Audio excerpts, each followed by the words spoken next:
Bonjour, merci Evelyne, merci, bonjour à tous. Alors déjà, je suis vraiment désolé, je passe vraiment un coup de vent parce que je suis dans une commission ces jours-ci et je dois repartir après dans la foulée. Donc je suis vraiment désolé pour voilà, passer vraiment que quelques minutes avec vous.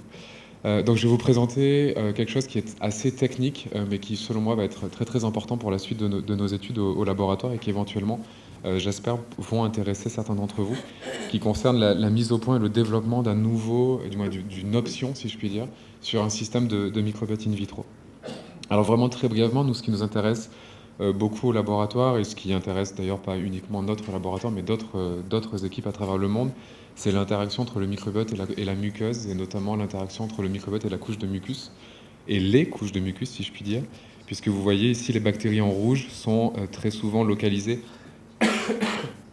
dans la couche externe du mucus, et on a cette couche ici interne de mucus qui est censée rester stérile, et en fait c'est une protection physique qui va être très très importante pour nous protéger justement et garder les effets bénéfiques du microbiote et s'affranchir des effets négatifs du microbiote.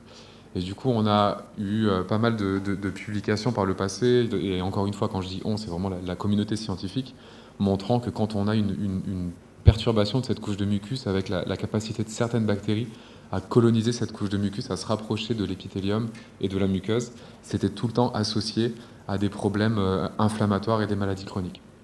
Alors il y a tout un tas de recherches actuellement pour essayer de comprendre quels sont les régulateurs en fait de ce microbiote de la muqueuse, comment ce microbiote du mucus est régulé et gardé sous contrôle, quels sont les facteurs en jeu. Nous on travaille beaucoup, et dans le cadre du projet ADIMapping du PEPR SAMS, on s'intéresse beaucoup à certains additifs de l'alimentation moderne et ultra transformée sur justement la régulation de ce microbiote associé au mucus. Et comme je le disais, ce microbiote associé au mucus va vraiment participer dans un cercle vicieux en fait, qui va nourrir l'inflammation, qui va participer à la mise en place notamment de l'augmentation de la perméabilité intestinale, qui elle-même va conduire à la dysbiose. Et on sait très bien que la dysbiose va conduire à l'émergence de certaines bactéries pouvant coloniser cette couche de mucus, etc. etc. Donc vous voyez qu'on a ce cercle vicieux ici qui va se mettre en place. Et on sait très bien que cette colonisation de la couche de mucus joue un rôle très très important dans ce cercle vicieux. Si on est capable de prévenir cette colonisation de la couche de mucus, on est capable de prévenir tout un tas de pathologies. Et inversement, quand on a eu des expériences où on était capable de collecter ici spécifiquement les bactéries associées au mucus et de les transplanter à des souris, on était capable de transplanter l'inflammation intestinale. Donc vraiment montrant un rôle clé qui est joué par ce microbiote associé au mucus dans tout un tas de maladies inflammatoires chroniques. Alors bien sûr, la vraie question après, ce qui nous intéresse beaucoup au laboratoire, c'est comment est-ce qu'on peut modéliser ça, comment est-ce qu'on peut étudier ça. Donc il existe tout un tas de modèles de microbiote in vitro, ça je vais rien vous apprendre. Il y a un système qui est très très connu ici à gauche qui s'appelle le SHIME. On a le système ici qui a été développé notamment à Clermont-Ferrand, le TIM2, qui permet de modéliser, de reproduire en fait des écosystèmes complexes en conditions in vitro. Alors ces systèmes, ils sont fabuleux, ils ont tous leurs avantages et leurs inconvénients. Alors on pourrait faire deux jours de présentation uniquement sur ces systèmes-là, je ne vais pas rentrer dans les détails. Sur ces systèmes-là que j'ai présentés, ils sont relativement peu à large échelle, c'est-à-dire qu'on peut très difficilement faire des screens de dizaines ou de centaines de donneurs. Et même si certains ont une composante mucus qui leur ont été ajoutées, vous voyez que c'est des systèmes qui sont quand même assez conséquents à entretenir et à mettre en place. Alors plus récemment, il y a eu des systèmes qui ont été développés et qui sont beaucoup plus large échelle, si je puis dire. Il y a notamment le système MyPro, MyPro qui a été développé, où c'est des systèmes en batch, donc on n'a pas de flux continu, mais vous voyez qu'on est en plaque 96 puits, et du coup on peut dans ces systèmes-là faire vraiment des screens de dizaines, voire de centaines de microbiotes différents, et voir comment certains perturbateurs, certains stresseurs, certains additifs vont moduler et impacter la composition de ces microbiotes. Mais comme vous le voyez ici, on a des avantages, donc c'est beaucoup plus large échelle, on peut faire vraiment des screens de tout un tas de donneurs, mais comme vous le voyez, comme c'est clairement présenté, il n'y a en général pas de composante mucus dans ces systèmes.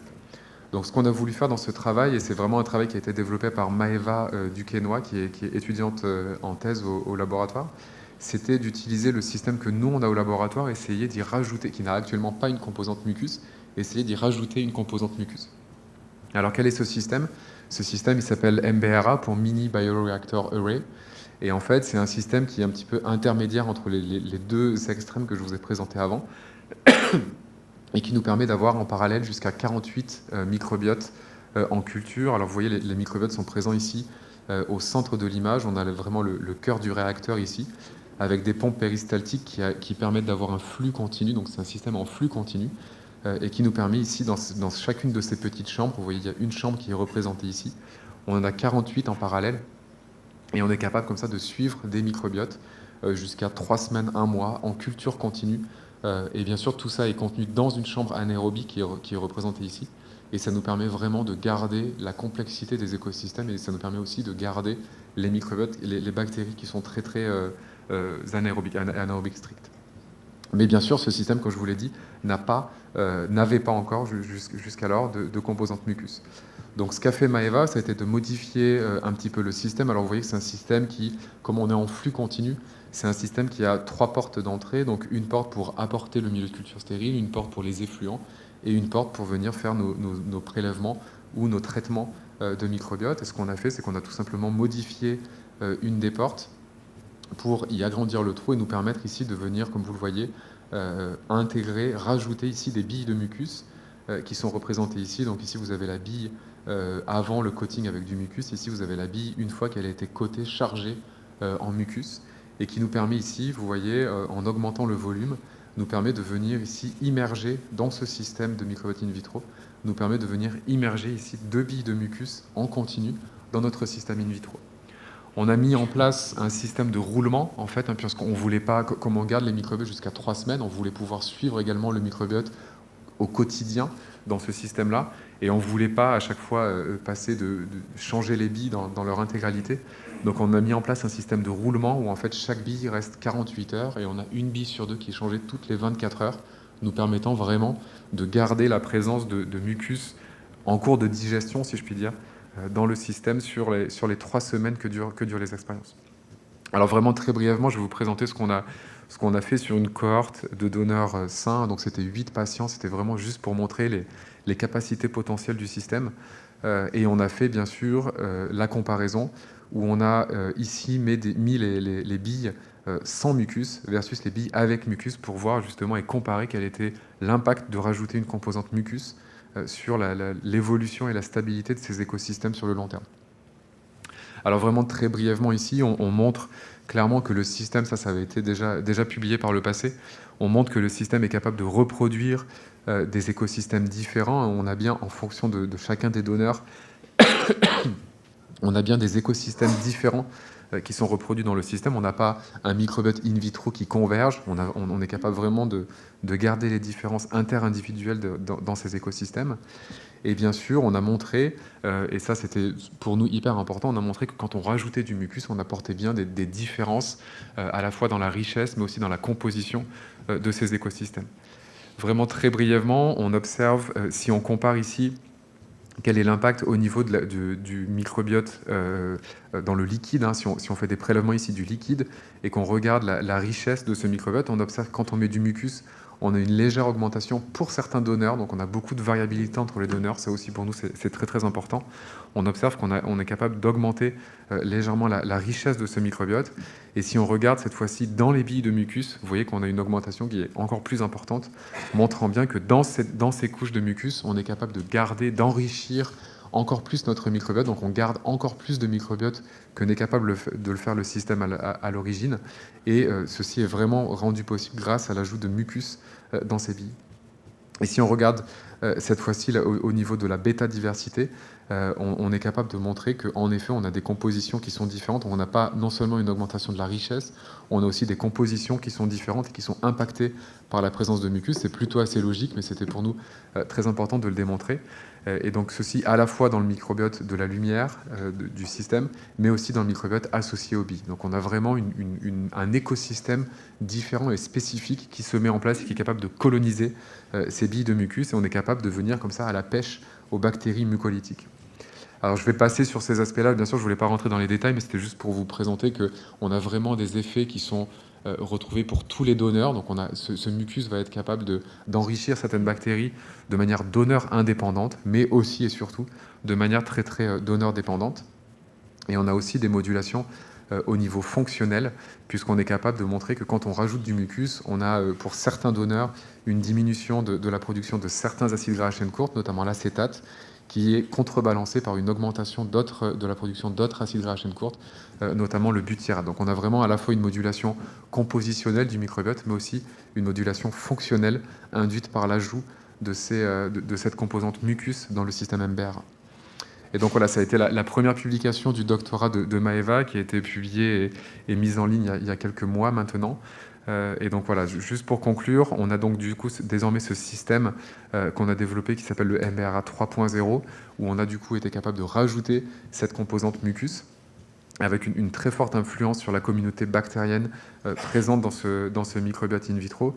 Et juste vraiment pour finir, parce que j'ai déjà atteint la limite de la présentation, juste pour finir en 2 mots sur le projet AdiMapping, vraiment pour vous rappeler très brièvement, je vous l'avais déjà présenté l'année dernière. Dans ce projet, on veut essayer de comprendre les variations interindividuelles de sensibilité de chacun face à certains additifs alimentaires. Et en fait, on sait très bien que certains de ces additifs vont conduire à certaines pathologies chez certains individus. Et en fait, ce qu'on veut comprendre dans ce projet, c'est de comprendre le rôle joué par le microbiote, justement, dans la sensibilité de chacun face à certains de ces additifs utilisés par l'industrie agroalimentaire et présents dans les aliments ultra transformés. Je ne vais pas vous refaire tout le parcours du projet, mais vous voyez que l'hypothèse centrale ici, dans notre projet AdiMapping, c'est que cette sensibilité à l'alimentation ultra transformée, selon nous, est vraiment portée par ces bactéries associées au mucus. On pense vraiment que c'est au niveau de ce microbiote associé au mucus qu'on a cette sensibilité aux additifs. Et du coup, forcément, le développement d'un tel outil, on est capable d'aller pêcher comme ça les bactéries mucolytiques, va être très très importante pour la mise en place de ce projet AdiMapping. Et avec ça, j'ai terminé. Merci beaucoup et j'imagine et j'espère qu'il y a des questions. Merci beaucoup. Merci beaucoup, Benoît, de cet éclairage. Et donc, je suis sûre qu'il y a des questions. Bonjour Benoît, merci pour ta présentation. Ma question, quelle est l'origine du mucus que vous utilisez ? Salut Valérie. Alors c'est du mucus de porc. On a utilisé ici du mucus purifié de porc parce qu'on voilà, c'est le plus simple à accéder. Alors on a des idées quand même et c'est des discussions qu'on a en cours avec Tiffaine et l'équipe de Karine Clément d'essayer d'avoir vraiment du mucus natif. Nous on n'a pas l'expertise de laboratoire pour purifier ce mucus natif, mais ce serait hyper intéressant de pouvoir charger nos billes avec du mucus natif. Ça c'est des choses qu'on a en tête bien sûr. Ouais. Merci.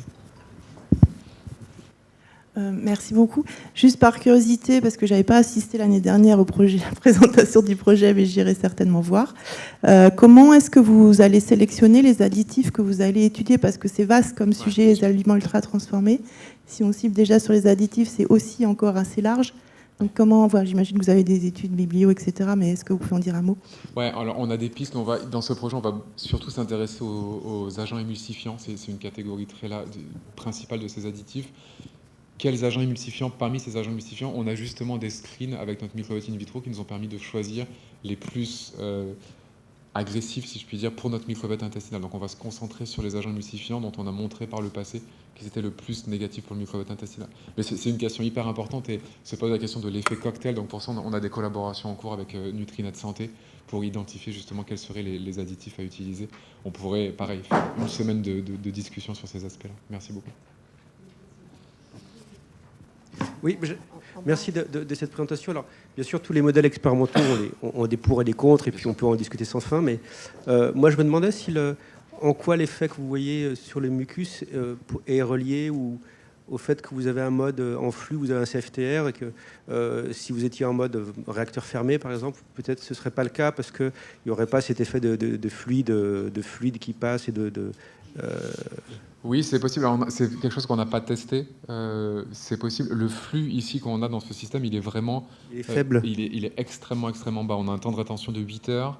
Donc c'est vraiment un flux qui est extrêmement bas. Et ce qui est logique, hein, on veut pouvoir dans ce système garder des bactéries qui poussent à des vitesses infimes par rapport à des bactéries qui pullulent. Donc dans ce système, on est capable de garder Akkermansia, on est capable de garder Faecalibacterium prausnitzii, même si ce sont des bactéries qui poussent relativement lentement. Ces bactéries, par exemple Akkermansia, il lui faut 4-5 jours avant d'atteindre, c'est-à-dire au début elle est rarement détectable dans le système, pendant les 2-3 premiers jours elle est quasiment indétectable par rapport à l'inoculum, et en fait elle arrive à se stabiliser qu'au bout de 3-4 jours. Donc on a, je pense, c'est aussi un des avantages, je pense, d'avoir ce flux dans ce système. Bonjour, merci beaucoup. Ça ouvre plein de perspectives expérimentales. Ma question, c'est au sein de votre bille de mucus, est-ce qu'il y a des gradients de concentration? Est-ce qu'il y a une progressivité? Ouais, c'est une super bonne question. Alors ça, c'est un truc qu'on n'est pas encore arrivé à répondre. On a été capable de récupérer ces billes, on était capable d'extraire l'ADN. Là. Sur l'ADN, je suis désolé. Sur l'ADN, on a pu faire du 16S, on a pu faire de la métagée, on a été capable aussi de montrer qu'on arrivait à avoir assez d'ARN pour éventuellement faire de la transcriptomique. On aurait été hyper intéressé aussi pour faire des coupes en fait de ces billes de mucus et voir où est-ce que les bactéries se localisaient en fonction des donneurs. Est-ce qu'on avait plus ou moins de dégradation? On aurait aimé en fait pouvoir capter la dégradation, la digestibilité de ce mucus en fonction des donneurs. Ça, c'est un truc que pour le moment on n'est pas arrivé à faire. Ouais. Merci Nicolas. Juste une question, pour le coup c'est passionnant et pour le coup vous allez y passer beaucoup de temps je pense à ce développement, mais il y a un aspect que j'ai retenu de fluctuation nictémérale de la composition du mucus, donc en fonction du bolus alimentaire ou des choses comme ça. Est-ce que c'est quelque chose justement avec vos prélèvements de porc, vous pouvez envisager d'avoir dans chacune des cupules une composition du matin, du soir, je sais pas quoi. Ouais, bien sûr, ça ce serait hyper intéressant à les tester et ce serait du coup en fait le système pour être utilisé. J'y avais jamais pensé. C'est vraiment un excellent point, Mathias. Nous, on a le système pour faire des screens de donneurs. Est-ce qu'on pourrait utiliser ce même système pour faire des screens de mucus en fonction des donneurs, en fonction du moment de la journée, en fonction du régime alimentaire? J'y avais jamais pensé. C'est bien sûr une excellente idée, bien sûr. Ouais. Merci, Mathias. Je pense qu'on va peut-être Merci beaucoup. et te remercier Benoît, mais il y a hier